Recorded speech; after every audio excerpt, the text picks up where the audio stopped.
What was that? How could they have done this to I've me? seen better effects on a bloody TikTok filter. That end credit scene was terrible. CGI? What was that CGI? It was so bad. How are we going to fix this movie? How? Hello and welcome to HD Movie Talk, the official podcast of the internet. I'm your host, Dean's Beans, and ladies and gentlemen, this is the episode we have been waiting for, episode 15 of The Silver Lining. I honestly think our entire podcast has been leading up to this. This is like the Avengers episode of our podcast. This is the final podcast episode in phase 1. Next week, we're on to phase 2. And that is because, of course, we are talking about the movie that has plagued me for months, Morbius. Hello, Harlan Duffy, my fellow co-host and friend and TikToker and movie watcher and friend. You know, it took how long is it? It took you too long to introduce me. That's because I had this idea for this whole spiel about how this episode is the end of phase 1 of this podcast. Next week's phase 2. Dude, is this the end of season 1 of HD Movie Talk? Yeah, this is the end of, there's no break between seasons. No. It's a week. This is the end of season Geeks 1. of the week, move out the way. HD Movie Talk is here to do seasons right after each other. We're the official podcast of the internet. That's true. It was just declared last night. Yeah. I also, the other thing I wanted to hammer home in that intro is that we actually do talk when we're not recording sometimes every month or so. Yeah, every month or so. When I have to just what do I do? That's when I have to just beat him in Fortnite. There we go. Haha. We play Fortnite together, Harlan, and stop embarrassing me. Okay, I'm joking. Stop, Mum. Anyway, episode 15 of The Silver Lining. The Silver Lining is where every week we take a bad movie. It is a fact that the movie is bad every week, and we have never chosen a movie that is not bad. It's a proven fact, apart from The Amazing Spider-Man 2. And... Thank you. Wait, no. And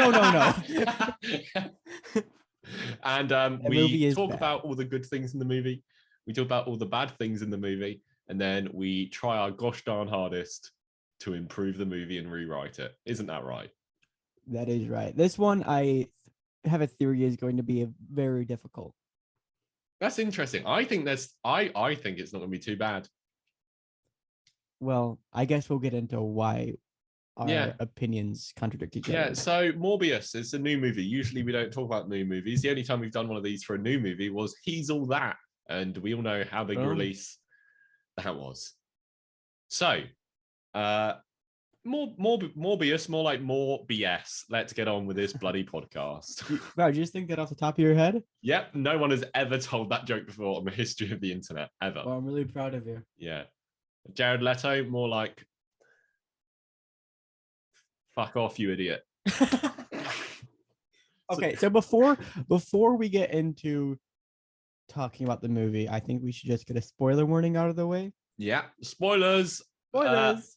He flies and drinks blood. Dude, you didn't even give them time. I did. Oh, I guess you did. Okay, what's the first good thing on your list? One of the few. I didn't spend as much time on my good list as I should have, because I have 3 things on it. Well, I have 4, so and all 3 of them have a question mark next to it because I'm not sure if I agree. And the first one is Matt Smith ? That deserves a question mark in my opinion. Yeah, because he's a good actor, and I think he does a good job in this movie. He just doesn't have the best material to work off of.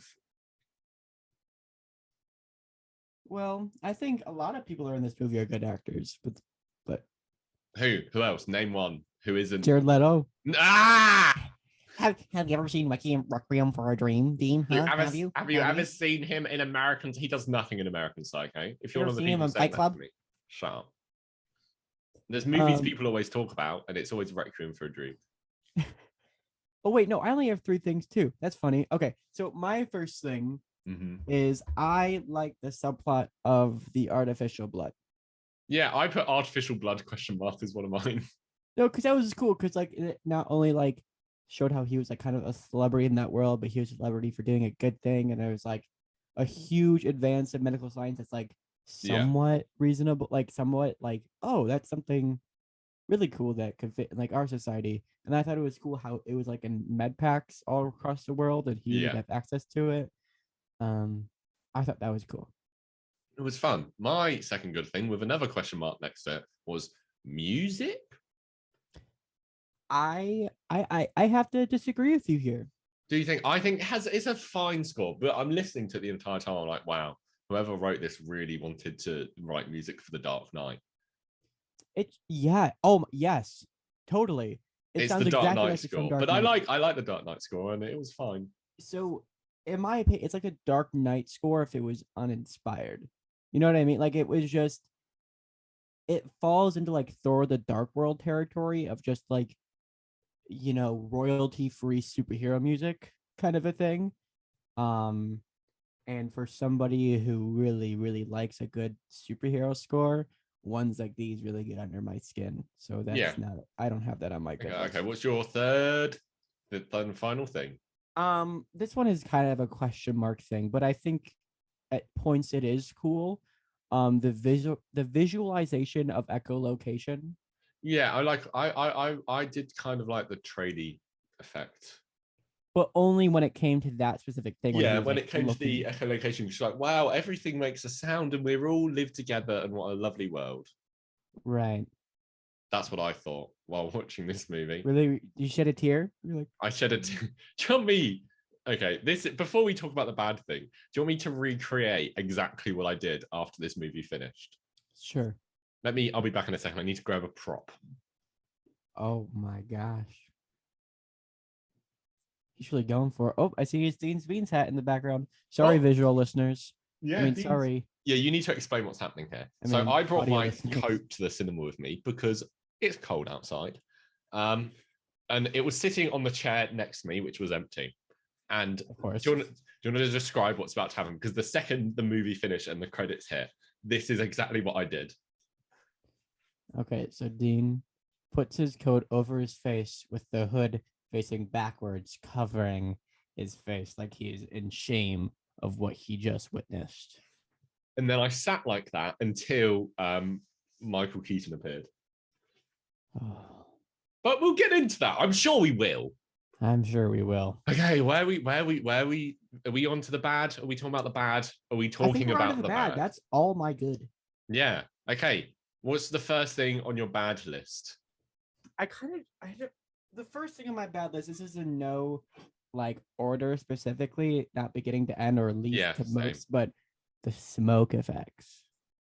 Which is funny because that's what I was just talking about in the good. But like the smoke effects. Like when they're flying and stuff. Oh, wait. Do you have another good thing? I have another good thing. Wow. It kind of factors into it, the smoke effects. Morbius's final look with like the purple black trench coat. Yeah, although it's just a bit out of nowhere. Why are you wearing that, mate? You're a doctor. That's true, but it looks cool. Yeah. Okay. It looks better than his dumb vampire face. Continue. The smoke effects, just like they come in for like an excuse of them not wanting to show the action because the action sucks. Yeah. So all you really see are like floating vampire heads and smoke. You just reminded me of something to put on my bad list. As I'm talking about it, I'm thinking of so many more things about. Okay, can I say the thing you just made me think of to add to my bad list? And it's about the action. During like every action scene, which there aren't loads of, to be fair, but in every action scene, there's one moment where the action kind of just bursts into slow motion. Oh yeah, and that you can tell that isn't what was intended, because every time it bursts into slow motion, you kind of have to squint to see what's going on. Oh, totally. You're like, right. What's this? And you're like, it's like, oh, how can we make this action interesting? I'll just slow down this bit. Oh, but we didn't film it to be slow mode. It's not anything interesting happen. Oh, just slap a slow mo on. No one will notice. It'll make the action cooler that way. Yeah. And also, dumb vampire face. Okay. Dumb vampire. Okay. At times, the vampire face looks cool. Yeah, I get what you mean. But at other times, it doesn't. And then at other times, it looks like a completely different face. Are you getting Jared Leto confused with Matt Smith? Sometimes Sometimes when Morbius I'm has- watching this movie, there's two people on the screen, but they look different. but like even like this, like the CGI on the vampire's face, like Yeah. even like talking about Morbius's character explicitly, the character looks different. Like there's no continuity. And I think Mhm. a part of that is okay. I was having this very long conversation with my friend, and I'm gonna go on a long spiel. So get cozy. Something. So when Morbius goes, "I am Venom" or whatever, like the joke or whatever. I just see Dr. Michael Morbius here to help. That's what he says in the trailer. In the trailer, I was gonna say that's not the movie, but there's like a voice effect, like him going in a deeper voice, and I think that was the original intention for his voice to be different. However, throughout the movie, he just like changes from human to vampire so quickly, just like out of nowhere for no reason, Yeah. that they couldn't just like change his voice. Like he can't be like, "I'm Michael Morbius." It wouldn't happen. And also, they wanted their faces to change so frequently. At times, it literally looks like a Snapchat filter that they just put over their face. Do you know what they should have done? No, what should they have done? Use prosthetics. They should, yeah. I don't know. And Well, and number two, the whole point of Morbius in the comics is that he's got that ugly face constantly, right. They kind of do that with a lot of superheroes who have ugly faces constantly. They're like Beast in the X-Men movies. They're like, oh, you can look like that sometimes. There's other examples which aren't coming to my mind right now. Do you know what I mean? Though, when they're like, oh, that's a lot of Vision. They did it with Vision in like Infinity War. When they're like, oh, you can look like a human if you want. That's true, but like when they do eventually like are themselves, it looks convincing. Yeah, You know what I because mean? for Vision and Beast, it's prosthetics. It's not CGI. Right. But for Most. Morbius, it's completely CGI, not good CGI. No. And like, okay.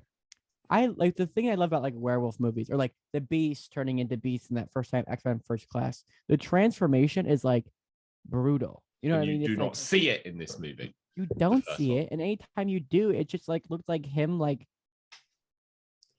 in a blink of an eye. It's not cool. Yeah. If it was like painful or something, him like growing in a new set of teeth every time that happens, that would be cool. Yeah. Okay. So, okay. Any guesses on what a bad thing on my list is? It's 2 words, and one of those words is Jared, and the other word is Leto. Do you have any guesses what the thing on my bad list is? Spider-Man?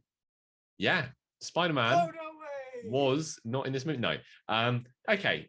Let's talk about Jared Leto in this movie, because Okay.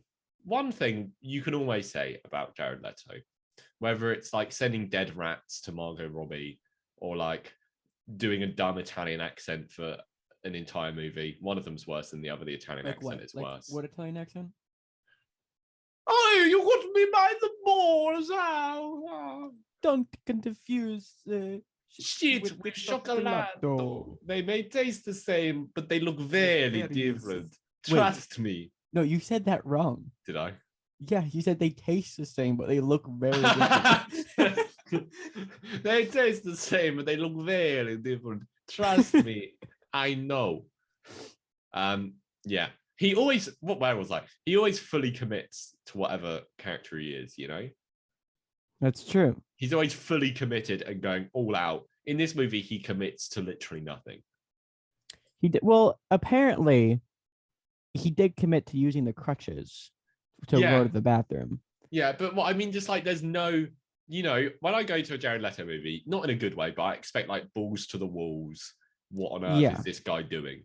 And he just does not do. He's so boring. He could be literally anyone. He's so boring.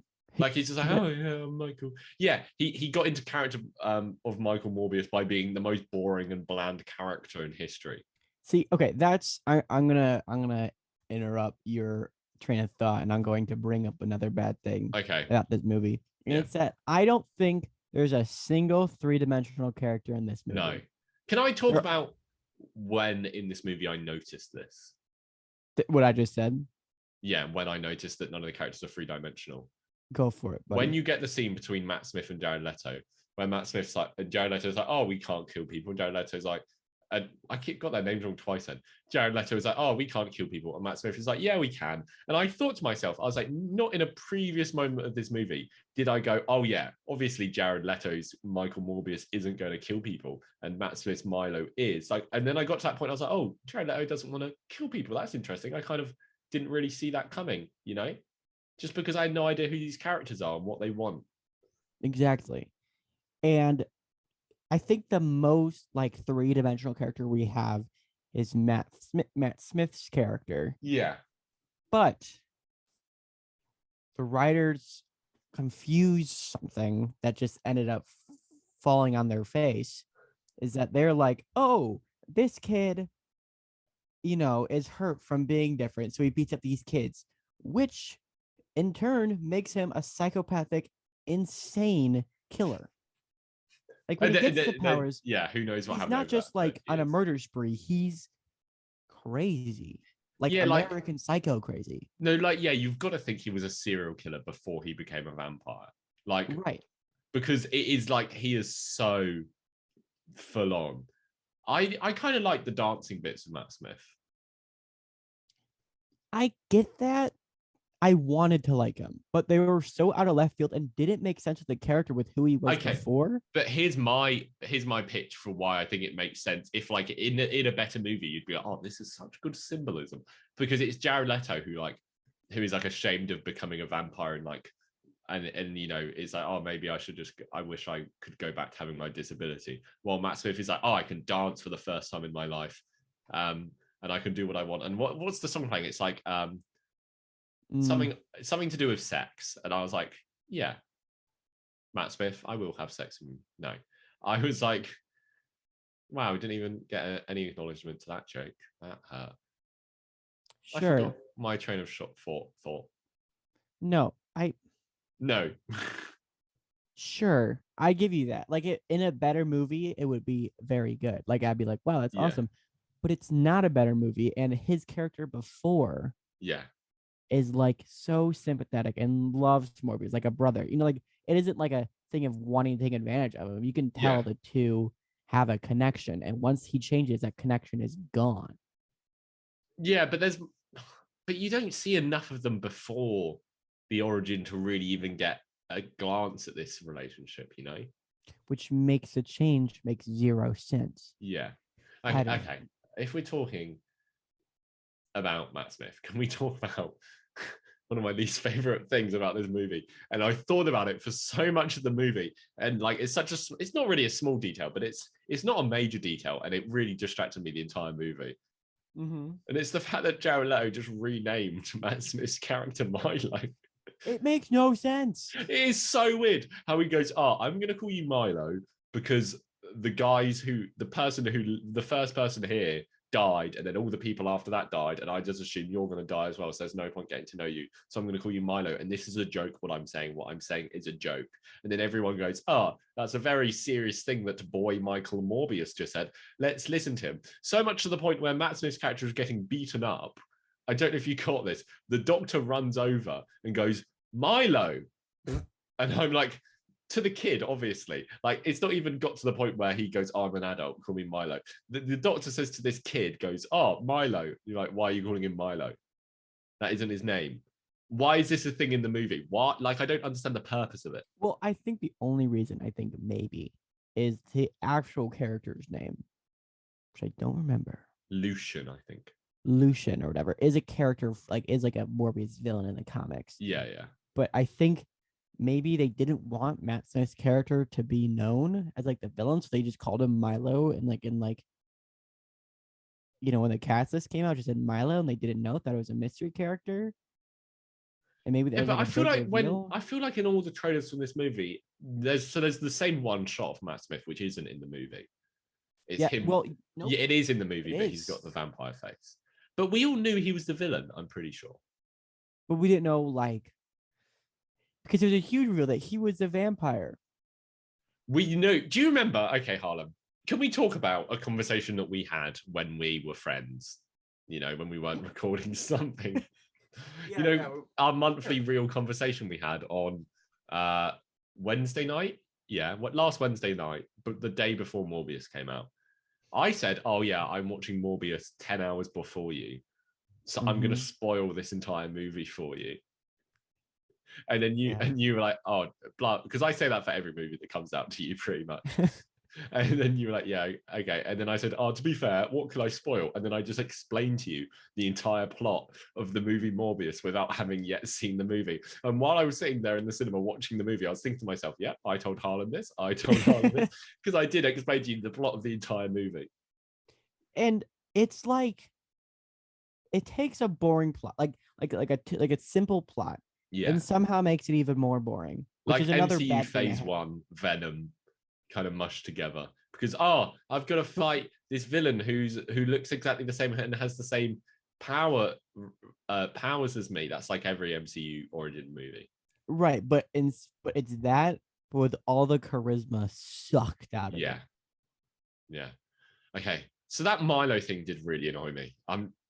And speaking about when the bullies come, they're the worst bullies in the world. I don't understand.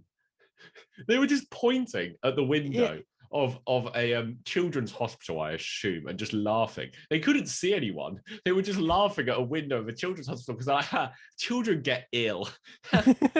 What a funny concept. And I'm watching this, I'm like, okay, this is the worst. But that bit actually made me laugh. That's the first bit of this movie, but not the last, which made me laugh out loud.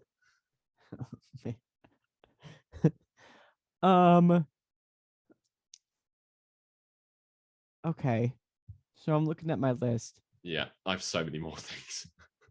So okay, let's get into some of the another action sequence I have a real issue with is the first transformation on the boat.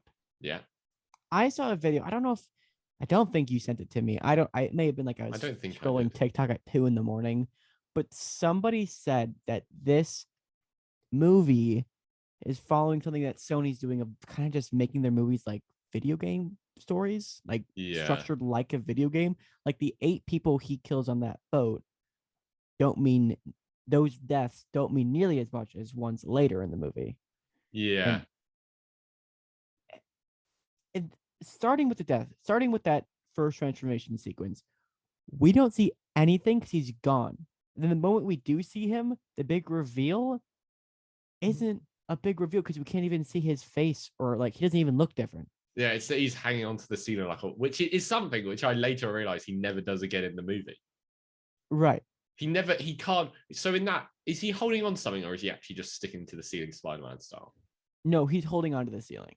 Yeah, Spider-Man style, do you mean? No, there's little pillars with little edges on there, and he's holding onto it.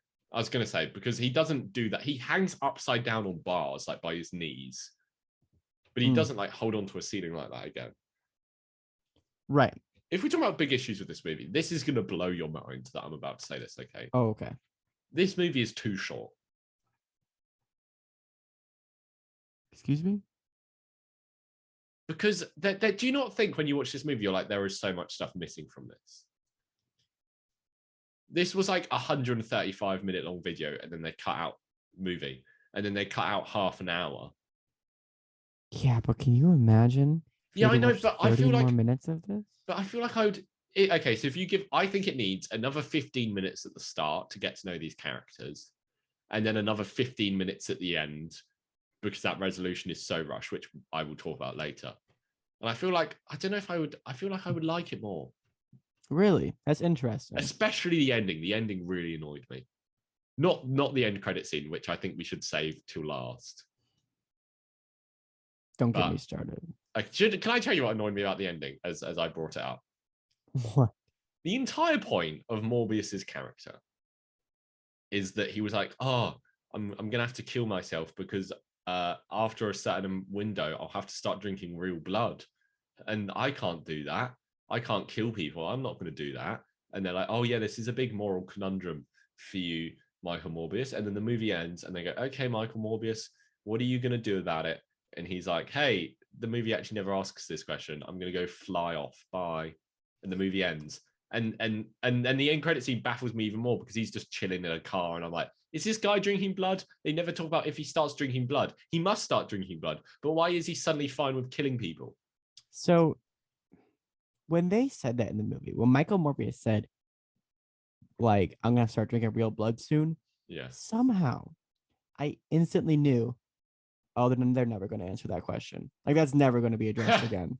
That is funny because I did not get that. I did not Because get I'm like, that this foresight. movie does not have the competence to be able to tackle this question. Because that's so hard. Like, thinking about that as a character, how do you do that? How do you They should figure well no, that but out? it's a thing in Venom as well when Eddie Brock's like, hey, we can't go around killing people. And Venom's like, oh, but I need to eat people to stay alive. And then Eddie Brock's like, okay, let's only eat bad people. It's an entire plot point in Venom, and Venom manages to pull it off. So why doesn't Morbius just go, oh, I'll only kill bad people? Well, I think it's different because Eddie Brock is a journalist, but That's true. Morbius is like entire purpose of life is to save lives. You know what I mean? His entire purpose in his life is to save his own life. I think is an issue in this movie though, that he kind of. Well, true, but he has like an extremely good moral compass that never gets, you know, tarnished in this movie, which it should have, because he's a villain. You know, at best, an anti-hero. Yeah. Okay. Speaking of him being a doctor, there's a girl induced into a coma at the start of this movie, and she's just never mentioned again. No, so she's dead. Like, that girl is dead because she has the same disease as Jared Leto, being bad at acting. No, I'm joking. And she's just never mentioned again. She's seen again because Jared Leto goes to visit her when he's a vampire, I think. But that girl is 100% dead at the end of this movie. You think so? What else happens? The only cure for the disease she has is to become a vampire.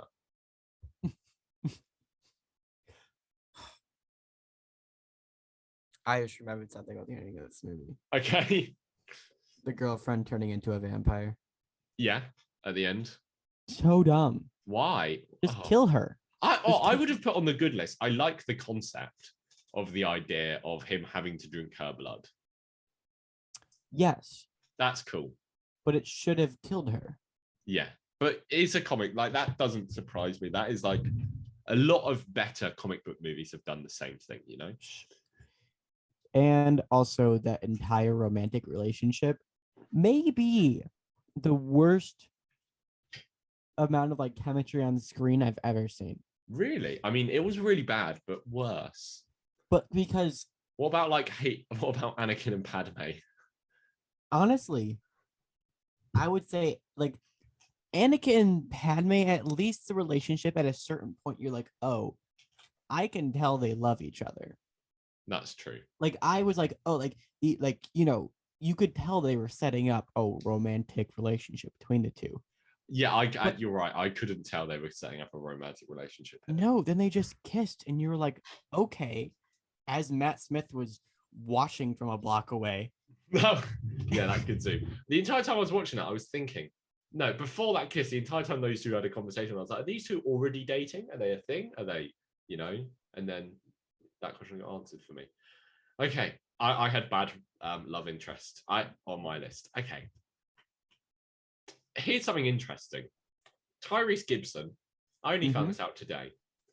In multiple interviews for this movie, he talks about how his character has a bionic arm in the movie, and it's going to do some really cool stuff, and that everyone's mind is going to be blown, and that he signed a 3-picture deal to be in Sony Marvel movies. And his bionic arm does appear in one of the trailers for this movie, and it's not a thing at all. Yes, it is. It's in the ending. It's in the last scene. You can see it. Oh, you see a brace, I think, actually, don't you? No, you see the bionic arm. Oh, do you? But it doesn't do anything, or no, it does not do anything. It serves no purpose. You can see it when the bats fly out. Oh, okay. So, but like, it doesn't do anything though. It's such a waste of him being like, oh yeah, it does some really cool stuff, by the way. Yeah, I'm sure it does. And I'm interested to see, like, what are the 3-picture deal that he's in here? Yeah, why? Like, the cops, that's another bad thing we have to talk about. The cops are terrible. Yeah, they've got weird chemistry. It's not only that, it's like, where are their, like, what's the term? Because, like, they were, like, New York cops. They were the 2 cops of the entire New York area. And they're also, like, they also run the, what do you call it? The international waters, because they Yeah. were there too. In the when we go to the international waters, there's a nice subtitle in the movie which says international waters, despite the fact that Jared Leto just said we need to get a boat out to international waters. Anyway, no, the other in the trailer there is a scene with like 10 police cars and those two standing in a forest, and I'm like, what? Like, there's no forest in this movie at all. There's so much in the trailers that isn't in the movie. You're totally right. There is so much in the trailers that's not in the movie. And not even like in a bad way, just in a weird way. And I'm like, what? This is what I mean when I'm like, half an hour of this movie has been cut out.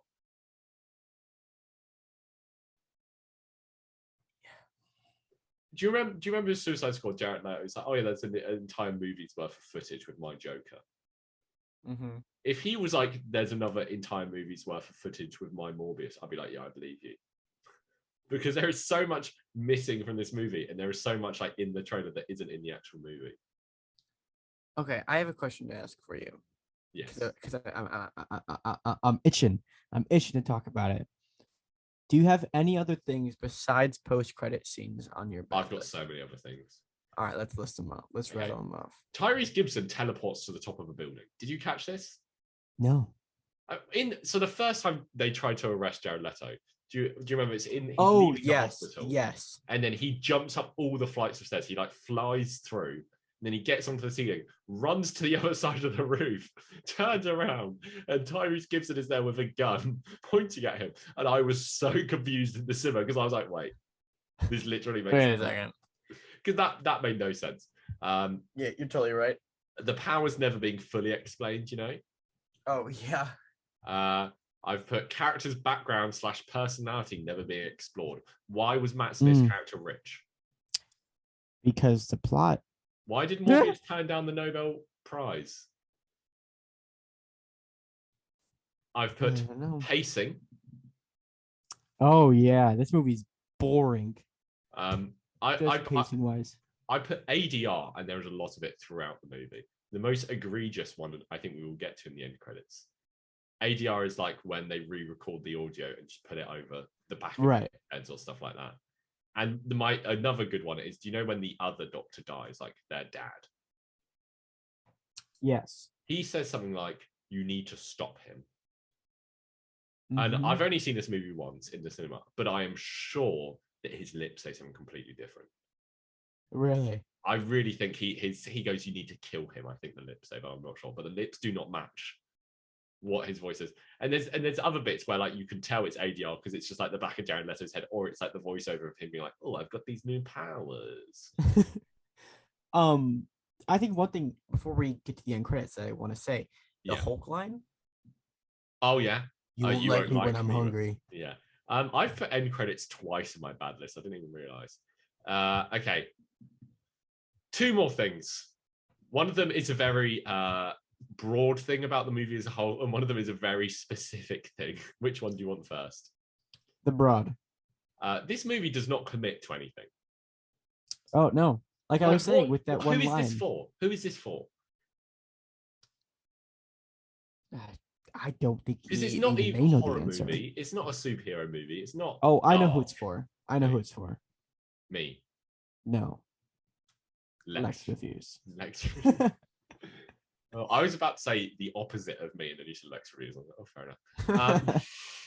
Okay, my really specific thing is this movie has the dumbest corridor in the history of the world with the stupidest lighting ever.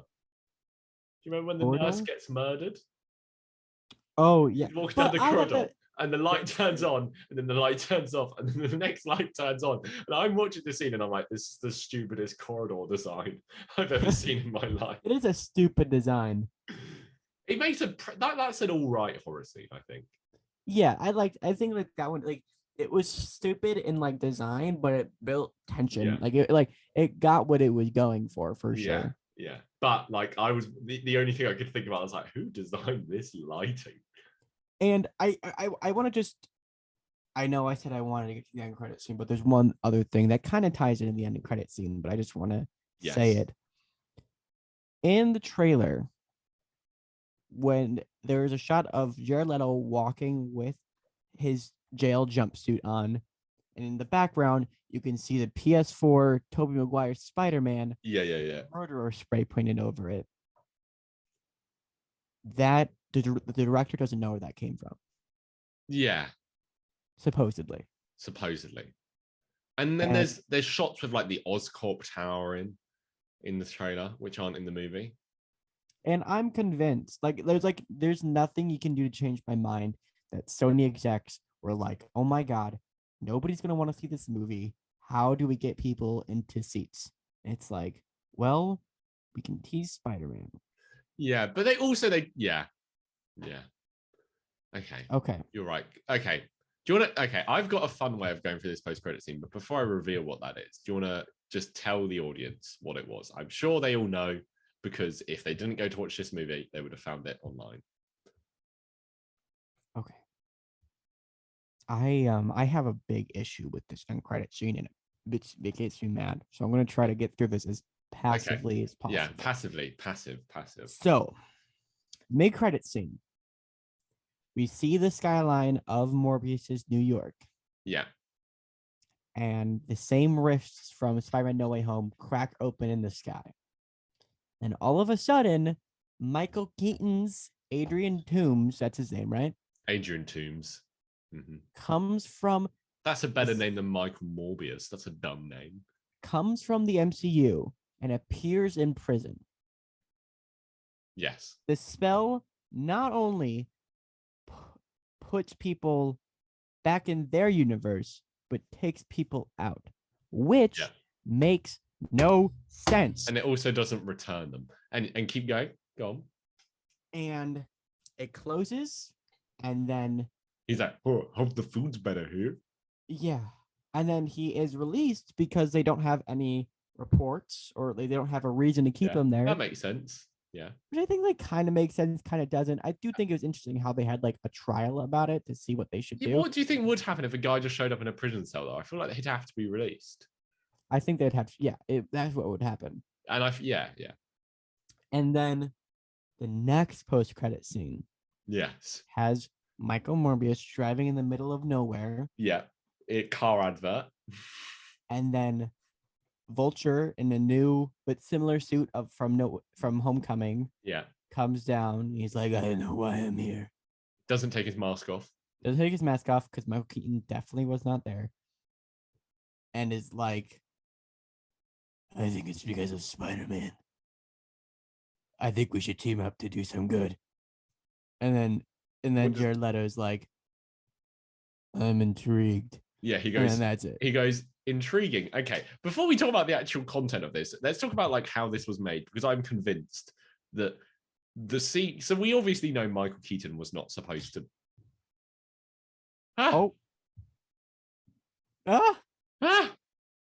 Your webcam. That did not go to plan. Anyway, we'll fix that for next week. Did your camera like die or something? Yeah, it died. I don't have the charger for it with me. Anyway. Ooh. That's fine. It looks really good though. It'll work for next week. To the long-time visual listeners, didn't his camera look nice? Yeah, it'll be back for next week. Anyway, where was I? Okay, not only was like Michael Keaton not there, but I think the scene that he has been superimposed is a completely different scene in the movie, because the only thing Morbius does is he drives, he gets out of his car, he stands there, he does one nod, and then he goes, intriguing. And I think this is a completely different scene, which they've gone, oh yeah, just slap Michael Keaton into this. I think like it really would not surprise me if like the production of No Way Home was so like scrambled and they were figuring things out last minute that Morbius had like an actual ending where we got that scene with Michael Keaton and they were like, okay, this is what we're gonna do, this is what it is, and then they got the No Way Home to that. They're like, oh my gosh, we got to put No Way Home in our movie. Yeah. And so they last minute potentially that's why the movie was delayed so many times. And then they did that. Yeah. But like that is just like purely speculation. I don't like have any actual proof. They could have just, I don't know. Yeah, but the other thing, because do you know at the end of Zack Snyder's Justice League, speaking of Lex, when when Ben Affleck wakes up from his dream. And he's all like, and then he goes outside and Martian Manhunter's there. And he's like, hey, I'm here to help out. And Ben Affleck's like, okay. And then he goes back inside. Yeah. That scene is very the same energy because I don't know if you know, that scene was originally supposed to be Green Lantern, but they didn't refilm it or anything. So Ben Affleck is looking, just imagining like, oh, there's something there. We're not sure what it is yet. And this scene gives me the same energy, but worse, with Jared Leto just standing there going, oh, I know something's there, but I don't know what. So I'm just going to go, intriguing, you know? Yeah, it felt so out of left field. Like it felt like so like Yeah. they just like record something like, okay, something needs to go here, and we just need to have him say a bunch of things so that we could clip it together. Yeah. Okay. Do you want to hear my pitch for how we go through this? Sure. Earlier, like an hour ago, I found an article on a website called The Ringer, called 42 questions about Morbius. Okay. And if I skip down to question 27, 13. Question 27 to 42 is all about the post-credit scene and how it doesn't make any sense. So do you want to go through this? Sure. This is The Ringer. Okay. First question. Yeah, so Morbius proposes Adrian Toomes proposes a team up to Morbius. First question, why? Why? And doesn't he say, oh, I want to do some good? Yeah. Why? Who are they like teaming up against? There's no villain. Okay. I thought the whole point of Spider-Man No Way Home was to get villains back to their respective universes. So how did Adrian Toomes get sent to another universe? Good question. Why did Toomes appear in the universe where Venom and Morbius exist of all places? Another good question. Why is Morbius driving to a remote location to meet with Toomes if he can fly now? Has he not seen how high gas prices are? Good question. Also, Morbius, someone else, I can't remember where I heard this, maybe it was on TikTok somewhere. Morbius flies like a packet of crisps or a packet of chips in the wind, don't you think? The way he kind of, he's like, have you ever seen like a packet of chips in the wind? Oh, yeah, totally. Yeah, and he kind of does it with his body as well because he kind of just goes flat and it just gets flown through the wind. Anyway, why is Sony so enamored of the Sinister Six? Is Michael Keaton contractually required by Sony to appear in every Sinister Six teaser? Does Toomes realize that his version of Spider-Man isn't even in this universe? And if his family isn't around in this universe either, then maybe he hasn't noticed that yet either. Then what does Toomes want? You know, he had a good arc in Spider-Man Homecoming. And he did. That's seemingly all sacrificed. Yeah. What exactly does Morbius find intriguing about teaming up with Vulture? I like that one. How did Vulture get his armor back? It's slightly different, but number one, it was built with Shatari tech, something that isn't in this universe. And number two, he didn't build it. Maybe it was in the cave from The Amazing Spider-Man 2. People have pointed out that the designs of them are very similar. I haven't looked at it. No, but it doesn't look. I don't think it looks very similar. But whatever. Are we sure that was still Michael Keaton under all that CGI? Yes. How did Vulture get Morbius's cell number? Good question. Like, okay, it doesn't make any sense. What, is Morbius on the run now? That's my. I couldn't tell you. Yeah. Okay. Yeah, so it looks like the new Sony Spider-Verse Sinister Six will feature Vulture, Morbius, and potentially Venom. The upcoming Kraven the Hunter, starring Aaron Taylor-Johnson, likely will introduce a fourth member in its titular villain. Who would the last two members of the villainous group be? And how does Madam Web fit into everything? Who knows? Oh my God. Is Sony going to do a Sinister Six movie without Spider-Man? That would be really funny. Yeah. Or does this mean that Garfield might return and get a shot as his cancelled Sinister Six movie? Here's the thing, okay. So the director of Morbius has said, oh yes, a Spider-Man does exist in this universe. He said that. Secondly, Morbius just kind of gives a nod when Spider-Man's mentioned. Like he's like, oh yeah, I know that guy. That's kind of the vibe. Right. But Venom has no idea who Spider-Man is. It is not confirmed that Venom is in that universe. Just saying. Yeah, but it basically is. It's hinted towards. But yeah. But I would say it definite. I think it is, because if we're saying the director says there's Spider-Man in the Morbius universe, the director has also said that this happens in the Venom universe. So which one do you believe? True. I guess would you? Okay, here's the main question: would you like it to be? Andrew Garfield, Tom Holland or like a new Spider-Man. Oh, none. Honestly. Okay. We shouldn't delve into this too much because I think we're going to be talking about this next week extensively. Yeah. But Wink, wink, wink. Wink, wink. Why didn't Morbius question who Spider-Man is? That's what I said. Teaming up. What? Okay, just none of it. Okay, it just made no sense. It was stupid. It was pointless. And it just made no sense. What do you think we get into trying to fix this movie now? Okay, I want to keep talking about the same credit scene, but I won't. Okay. Yeah, I don't get annoyed too much that Vulture got sent to that universe. Okay, that doesn't upset me too much because like Venom was sent to the MCU when he shouldn't have been, and that sort of thing. What confuses me is why did he stay there? Why did he not get sent back? Because it wasn't when like what's his name? Vulture wasn't sent back. Vulture wasn't sent to a different universe when Venom was sent to the MCU universe. He went, I think. Yeah, because it's the purple in the sky. Yeah. That makes even less sense. That makes even less sense. That's what I'm talking about. It doesn't make sense. Okay, so this week we're fixing Morbius. So we're not going to talk about the second credit scene. Okay. Yeah, we're trying next week we're going to fix the Sony universe, which I think is going to be a lot harder than fixing this movie. Before we start discussing how to fix this movie, this is the last time we're allowed to mention the end credit scene. Okay. It's not in our fixed version. Okay, I'm good. Now we will not talk about it again. Okay.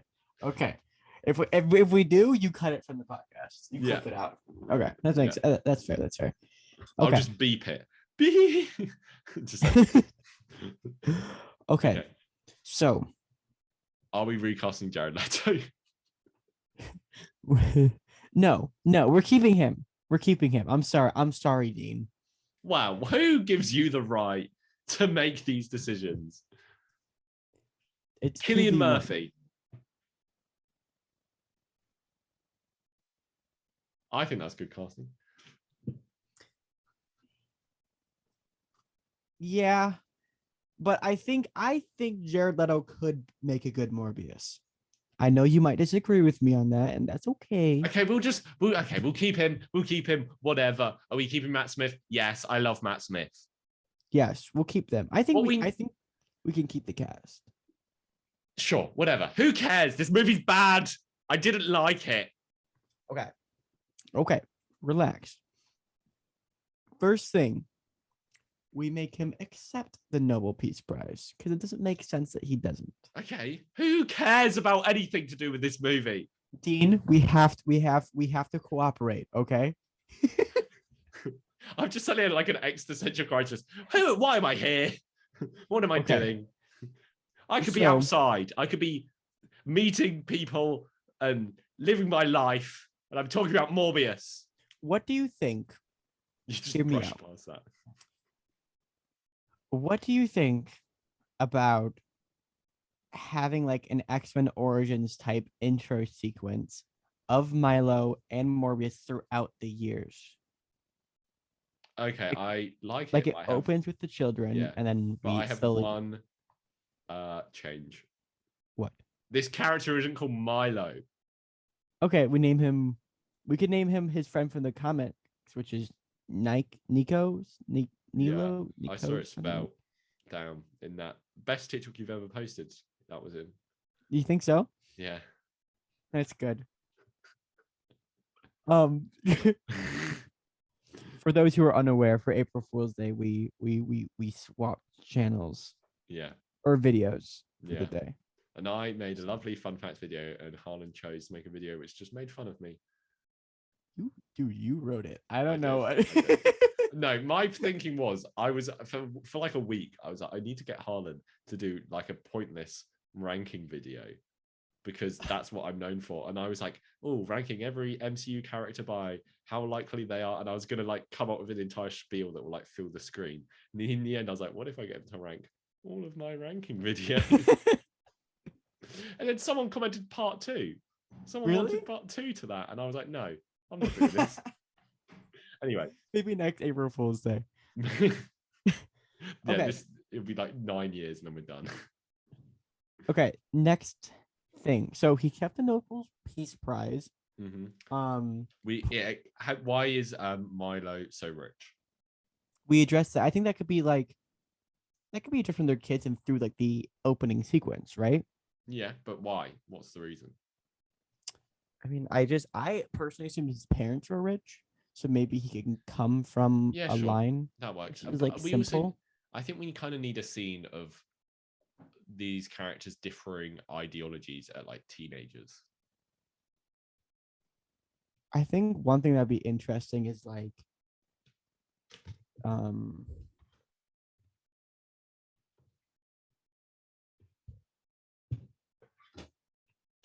you know what would be interesting? It would create a little create a little tension between the characters. Originally, Morbius would work for him. Yeah. But like, because he doesn't he technically work for him? Yeah. He technically works for him, but at one point he leaves because his how's it pronounced? Nikos? Let's just we can just call him Milo, I think, but not have the dumb scene where his name's chosen. Okay. Just so because that's going to confuse things. Milo,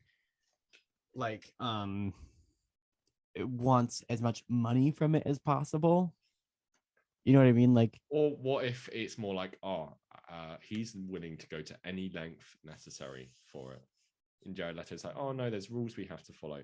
And then eventually Matt Smith's like, hey, why don't you just break the rules once and try this thing?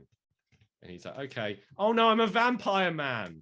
I told you this was gonna happen. This always happens. Every time I listen to you, I become a vampire man. Right. So like, I like that. Like Milo pushing him. Yeah. And that creating tension, and then him taking it. And I think if we get a little bit of that like loose hinge before he turns into a vampire, that because he becomes, and also just have him kill less people, I think.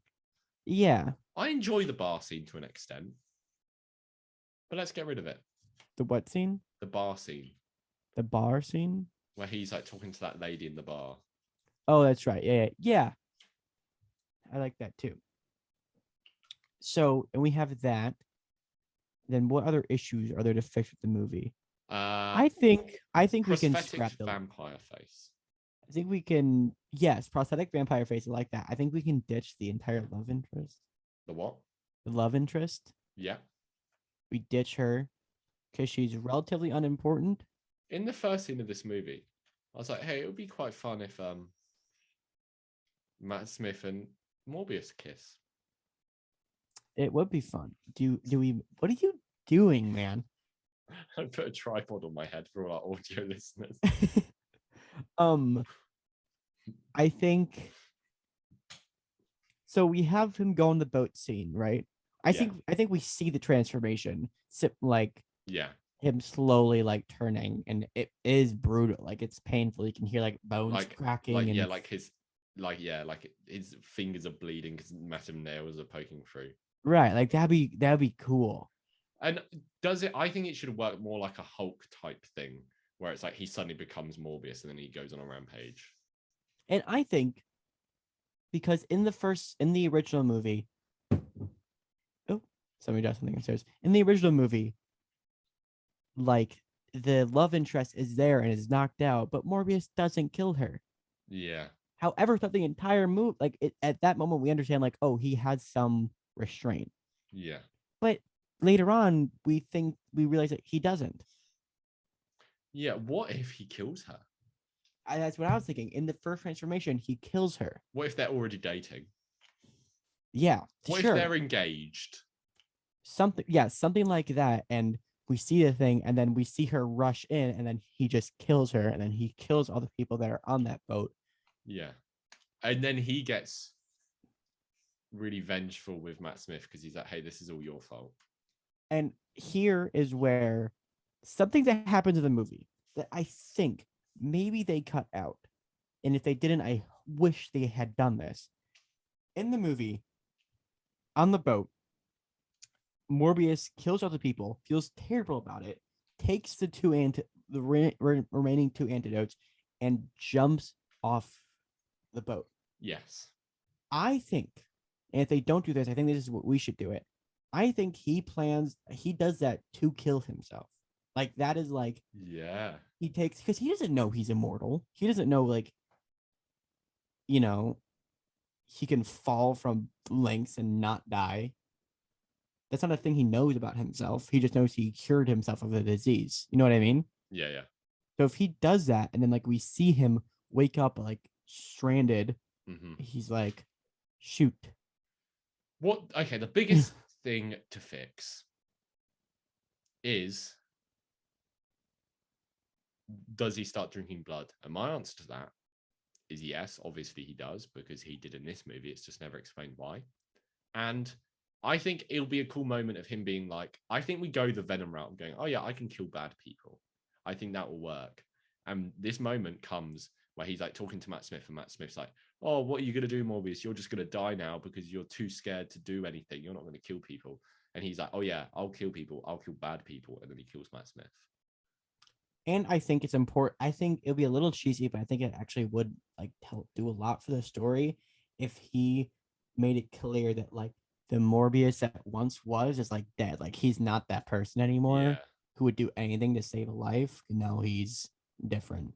He's like, oh, you changed me, Matt Smith. Right. And can we do my Matt Smith dancing thing where it's more like we have stuff about how Matt Smith's celebrating not being disabled anymore? Right. I think that would be way cooler than him just seeing crazy. Yeah. And he's like, Okay. So what if like the first time he kills someone, like he really regrets it, and it's like the nurse again in a more conveniently lighted corridor, and he kills this nurse, and he's like, oh man, I hated doing that, but I feel so great having a body like this that I will do anything to keep it. And then throughout the movie, it just keeps getting worse and worse until at the end of the movie, he's like, I'll kill everyone. Right. Okay, I think we have enough to draft this out. Yeah. Okay. Okay, we're back from our extensive writer's retreat with a movie for you all that is better. Shall we jump into it? Yes, we shall. So the movie starts very similarly with them in a hospital. It's stated that Milo's from a rich family, and we get a few scenes of them growing up together, of them bonding with the doctor dad, and Morbius becoming more clever, and Milo kind of just like using his money and like just doing what he wants. And it kind of and there's a scene which kind of shows Milo is willing to do anything to get what he wants, and Morbius has to like constantly stop him as they're growing up together. I'm saying Milo here. In this movie, he didn't name him Milo. That's just his actual name, because that makes more sense. And it would confuse me if I had to keep saying a different name other than Milo. Morbius makes artificial blood like he does in the movie. He accepts the Nobel Peace Prize and like has come to terms with his disability, so he's not as desperate for a cure now, because he's like, yeah, I'm fine with this. But Milo keeps pushing him and eventually gets him to agree to cross-species genetics, whatever it is he does. And he's like, okay, I'll do this for you, and then I'm giving up on, like, I'm doing this for you to cure you. I'm not too bothered about myself, blah, blah, blah.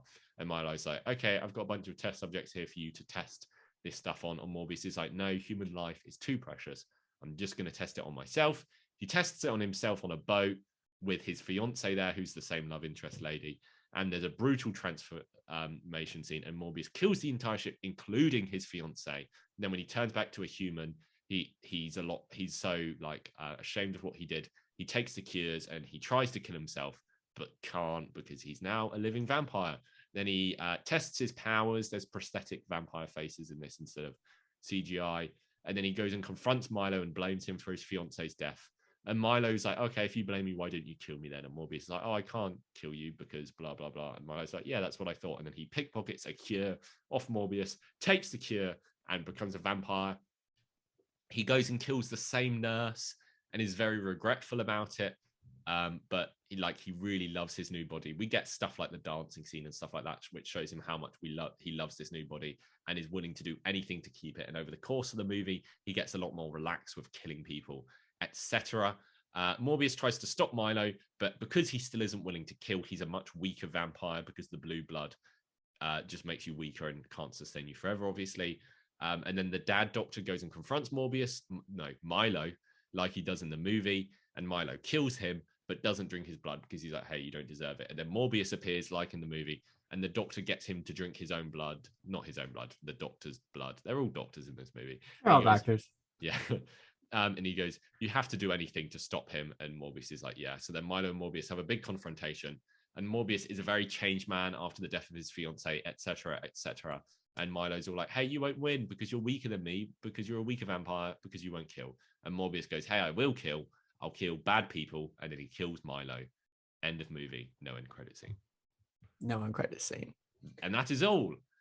Da-da-da. What do you give this original movie out of 10? I would give it a 5 out of 10. I'd give it a 3.5. Okay. What would you give this movie out of 10? I think I'd give it like an 8 out of 10. I'd go 7 because it's still like, oh, you're gonna fight the villain with the same superpowers as you, but it's still better, you know. Yeah, but like so many movies that are awesome Yeah. do that. So That's very true. Anyway, that brings us to the end of the episode, I think. Is there anything else to say? No. So thank you all for The listening. end credit scene Thank that you we all said for we listening. weren't going to mention. Thank you all for listening. Please remember. Adios, everybody. I was going to say please remember to like, comment, and subscribe, but only Oh do that yeah, if you're don't watching. do that too. But also, Only do that if you're watching on YouTube. If you're listening on Spotify, I think you then can subscribe on Spotify. maybe it's a follow. Maybe follow us. Yeah, Just do it. everything. Do everything. Go onto all our follow us on every social media, each of us. Oh yes, and Try the and Clips find my channel. Facebook. I have one. Do you really? I do too. I Yeah, think it's me with. Do you know? Have you seen my Facebook? I think it's like me with like dark hair. I have not seen your Facebook. We're friends on think it's okay. Snapchat. We're friends on Instagram. We are friends on Snapchat. Yeah. I've got your phone number. I'll read it out to our audience. Anyway, I'm trying to end this. Thank you all. 630, Thank which you actually doesn't all. even make sense because you guys have different area codes than us. So Yeah. I'm trying to wrap this up, okay? So shut up. Bye, everyone. Thanks for listening. bye. See you next week where I need to talk about more BS. Is that a good sign off for every week? We go, oh, join us next week where I need to talk about more BS. But it's only when we talk about the silver lining.